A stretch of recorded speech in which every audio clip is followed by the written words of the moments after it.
Salut la machine et j'espère que tu es au top. Dans cette vidéo, j'aimerais te partager l'environnement idéal que tu devrais te construire pour tes révisions. Tu révises pour le bac, pour le brevet ou bien pour des partiels. Il faut toujours rester attentif sur les mêmes facteurs et j'ai regroupé ça en 5 facteurs que j'ai nommé le COPEF. Et je vais te détailler ces points dans cette vidéo. Et si actuellement tu révises ton bac ou bien ton brevet, sache qu'avec Matrix, on t'a préparé des formations pour t'accompagner dans cette période de révision. Que ce soit en maths, physique, chimie, SVT ou sciences de l'ingénieur. Pour chaque matière, on corrige entre 20 et 40 annales. Comme ça, tu révises directement ce qu'il y a le jour de l'examen. Et si tu sens que tu es un petit peu décroché, ne t'inquiète pas, tu n'as pas besoin de réviser tout ton cours et perdre ton temps là-dedans. Révise directement ces annales et nous, dans la correction, on revient à chaque fois sur les points essentiels parce qu'on sait exactement là où les étudiants ont des difficultés. En plus de cette correction détaillée, ce qu'on a aussi mis en place, c'est un groupe d'entraide dans lequel il y aura à la fois des lives exclusifs de correction d'annales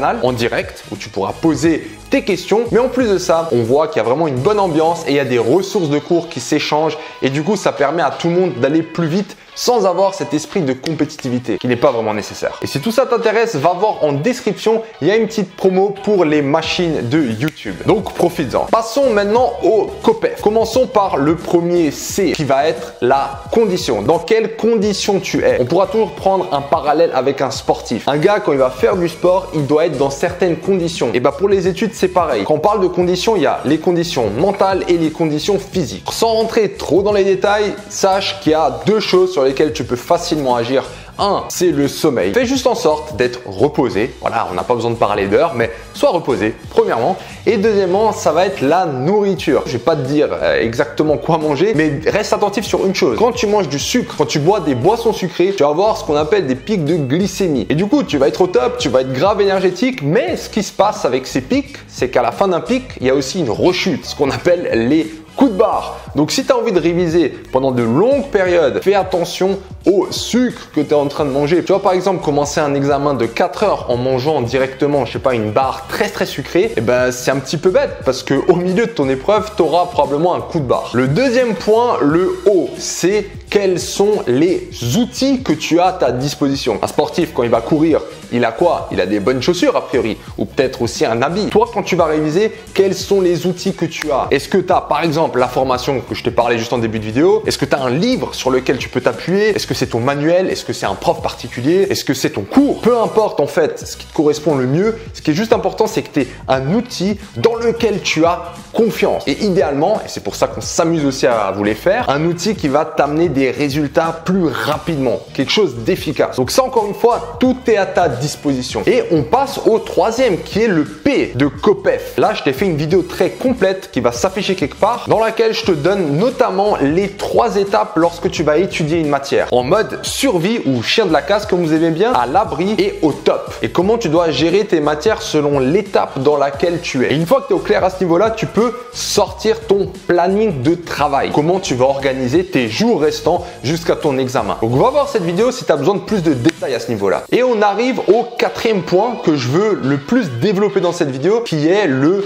COPEF, le E de endroit, l'endroit dans lequel tu révises. Et là, j'aimerais te raconter une petite expérience que tu connais peut-être, qui est celle du chien Pavlov. Dans cette expérience, il y a un chien qui s'appelle Pavlov. L'idée est la suivante. On sonne une cloche. Quand cette cloche est sonnée, le chien, il reçoit à manger. En gros, c'est comme quand tes parents, ils gueulent « à table !» Il arrive. Donc, ils font ça plein de fois. Ils sonnent la cloche, le chien, il reçoit à manger. Ils sonnent la cloche, le chien, il reçoit à manger. Et devine maintenant ce qui se passe lorsqu'ils sonnent juste la cloche. Et ce qu'ils ont observé, c'est qu'au bout d'un moment, ils n'avaient plus qu'à sonner la cloche que le chien commençait déjà à saliver. Autrement dit, pour lui, juste le fait de sonner la cloche, ça voulait bien dire « on va manger ». Alors, pourquoi je te raconte ça? Cette expérience te démontre la puissance d'un ancrage. Là, dans ce cas-là, c'est un ancrage auditif. Et comment ça s'applique dans ton environnement, dans ton espace de travail? Je sais que la plupart d'entre vous, vous allez réviser dans vos chambres. Dans ta chambre, tu as également des ancrages. C'est peut-être pas forcément auditif, mais ça peut être physique. Peut-être que le fait de t'asseoir juste dans ta chaise, ça te donne tout de suite l'ancrage de « je vais regarder une série ». Le fait d'être dans ton lit, il y en a plein qui révisent dans le lit, ça va peut-être tout de suite te donner l'ancrage « j'envoie des messages à des potes ». Observe à quel point ton environnement de la chambre, par exemple, il va te donner à chaque fois envie de faire quelque chose. Et là, te fais pas avoir. Faut pas que tu te dises que c'est toi en fait qui a pas envie d'étudier. Comprends que c'est vraiment ton environnement de manière générale, si tu restes, sauf si tu es extrêmement attentif, il est plus fort que toi. C'est un peu comme si je posais un carreau de chocolat à côté de toi. Même si tu t'es dit je vais pas manger de chocolat, et ben vu que ce carreau il est là, il y a de fortes chances que tu termines par le manger. Pareil avec ton portable au passage. Donc pour tous ceux qui se demandent où est-ce que je dois réviser, dis-toi juste que dans ta chambre, c'est peut-être pas le meilleur des endroits, sauf si tu as un petit coin ou bien peut-être une certaine lumière, une certaine disposition dans laquelle tu te mets où tu es vraiment en mode machine et tu peux réviser de longues heures. Dans ce cas-là, tu as fait un ancrage dans le travail.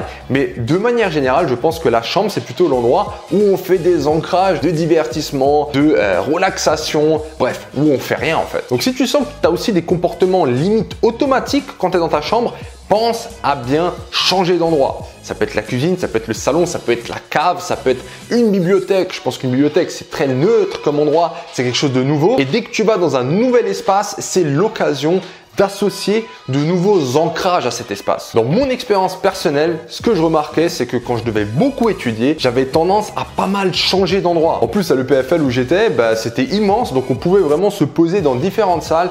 Et je sais que j'ai même associé certaines salles à certaines périodes de révision et certaines matières. Et il y a certaines salles, je peux même plus rentrer tellement elles m'ont dégoûté parce que j'aimais pas ce que j'étais en train de réviser. Et le dernier point du COPEF, c'est F comme feedback. Alors un feedback, c'est quoi? C'est un retour. Donc là, on a mis en place un environnement de travail et maintenant le feedback, c'est la dernière étape qui va juste venir te valider si ce que tu mets en place est positif ou bien te sert. Et le truc le plus simple que je te conseille, si maintenant tu commences une journée bien reposée et bien mangée avec les bons outils, un bon planning dans un endroit stimulant, et à la fin de la journée, ce que tu veux mesurer, c'est est-ce que ce que j'ai révisé a du sens? Est-ce que ça a bien pris? La meilleure des méthodes, c'est de l'expliquer à quelqu'un. Si tu arrives à expliquer à quelqu'un et cette personne te pose des questions et que tu as toujours réponse, c'est que tu as validé ton apprentissage.